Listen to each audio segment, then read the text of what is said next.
नमस्कार दोस्तों, फिर से स्वागत है आपका। आज कहानी चौपाल में आपके लिए है दो अलग अलग कहानियाँ आखिर तक जरूर देखें। अगर अच्छी लगे तो चैनल को लाइक और सब्सक्राइब करना तो बनता है। पहली कहानी का नाम है संचित धन। पाटलिपुत्र नगर में मणिभद्र नामक एक दानवीर व्यापारी रहता था। धार्मिक कार्यों और जनसेवा के लिए वो बहुत सा धन दान में दिया करता था। अत्यधिक दान पुण्य के कारण उसका धन समाप्त होता गया और वो निर्धन हो गया। निर्धन होते ही लोग उसका तिरस्कार करने लगे।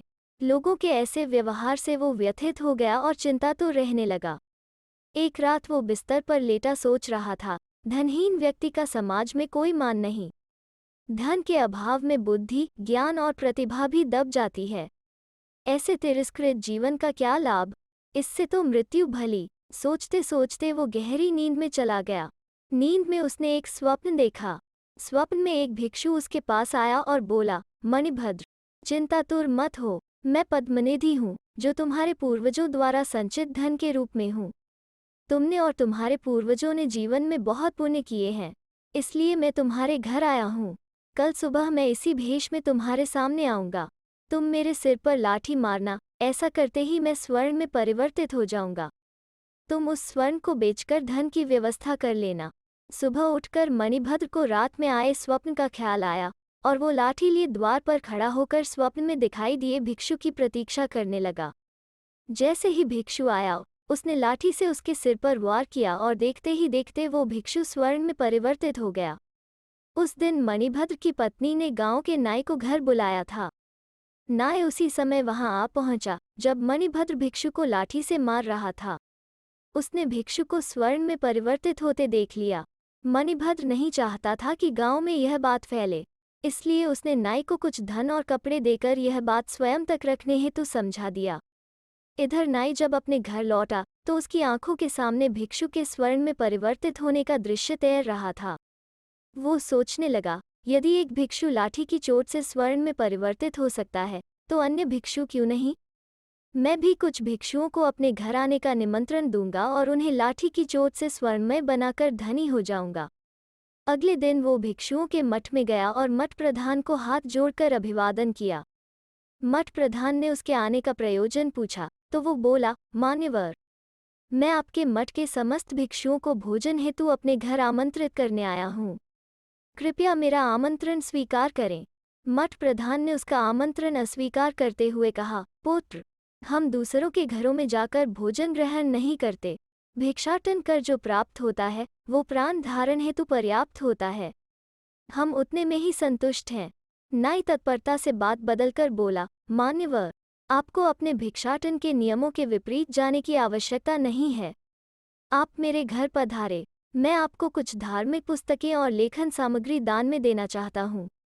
कृपया मेरा अनुग्रह स्वीकार करें। मठ प्रधान नाई का अनुग्रह टाल नहीं पाया और दोपहर को कुछ साथी भिक्षुओं के साथ उसके घर पहुंचा। नाई ने पहले से ही लाठियों की व्यवस्था की हुई थी। वो उन्हें घर के भीतर ले गया और दरवाज़ा बंद कर लाठियों से उनके सिर पर वार करने लगा। स्वयं पर हमला होते देख बचाव में भिक्षु चीख पुकार मचाने लगे, जिसे सुनकर लोग नाई के घर दौड़े आए। वहां उन्होंने देखा कि कई भिक्षु लहूलुहान और धराशायी पड़े हैं, तो कई भिक्षु मरे पड़े हैं। नाई को पकड़कर वे न्यायाधीश के समक्ष ले गए।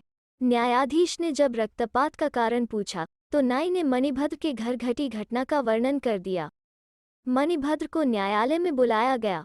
वो न्यायालय पहुंचा और पूछने पर न्यायाधीश को विस्तारपूर्वक स्वप्न की बात बता दी। न्यायाधीश ने मूर्ख नाई को मृत्युदंड दिया और कहा, इस मूर्ख नाई की तरह बिना सोचे समझे और बिना उचित परीक्षण के कार्य करने का यही परिणाम होता है।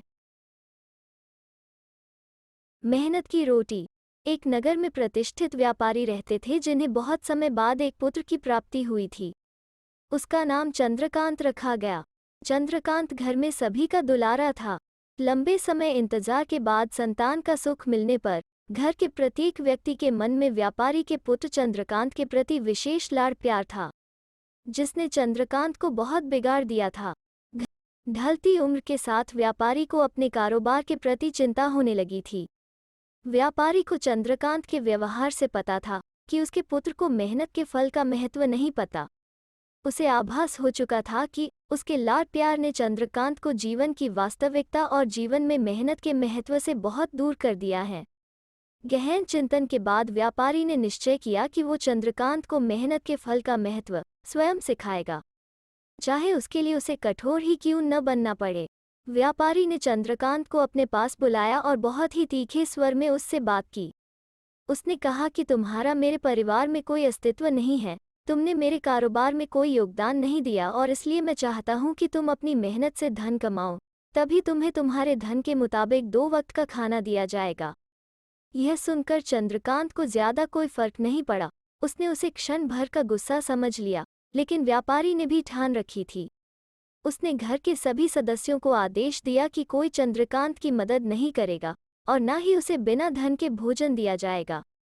चंद्रकांत से सभी बहुत प्यार करते थे, जिसका उसने बहुत फायदा उठाया। वो रोज किसी न किसी के पास जाकर धन मांग लाता और अपने पिता को दे देता।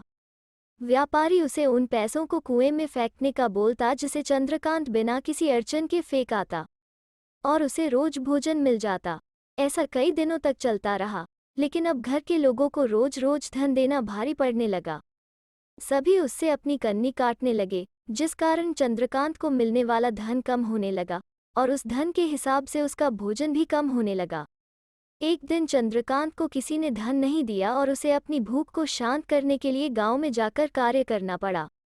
उस दिन वो बहुत देर से थका हारा व्यापारी के पास पहुंचा और धन देकर भोजन मांगा। रोज के अनुसार व्यापारी ने उसे वो धन कुएं में फेंकने का आदेश दिया, जिसे इस बार चंद्रकांत सहजता से स्वीकार नहीं कर पाया और उसने पलटकर जवाब दिया, पिताजी, मैं इतनी मेहनत करके पसीना बहाकर इस धन को लाया और आपने मुझे एक क्षण में इसे कुएं में फेंकने कह दिया। यह सुनकर व्यापारी समझ गया कि आज चंद्रकांत को मेहनत के फल का महत्व समझ आ गया है। व्यापारी भलीभांति जानता था कि उसके परिवार वाले चंद्रकांत की मदद कर रहे हैं, तभी चंद्रकांत इतनी आसानी से धन कुएं में डाल आता था। लेकिन उसे पता था, एक न एक दिन सभी परिवारजन चंद्रकांत से कन्नी काट लेंगे। उस दिन चंद्रकांत के पास कोई विकल्प शेष नहीं होगा। व्यापारी ने चंद्रकांत को गले लगा लिया और अपना सारा कारोबार उसे सौंप दिया। तो दोस्तों, कैसी लगी आज की कहानी? अगर अच्छी लगे तो शेयर, लाइक और चैनल को सब्सक्राइब जरूर करें। फिर मिलते हैं एक नई कहानी के साथ।